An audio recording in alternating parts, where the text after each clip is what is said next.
નમસ્કાર ખેડૂત ભાઈઓ, અમારી ચેનલ ઉપર તમામ ખેડૂતોનું સ્વાગત છે।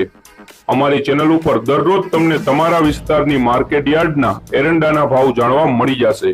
તો વધુ સમય ન બગાડતા ચાલો જાણી લઈએ તમામ માર્કેટ યાર્ડના એરંડાના ભાવ।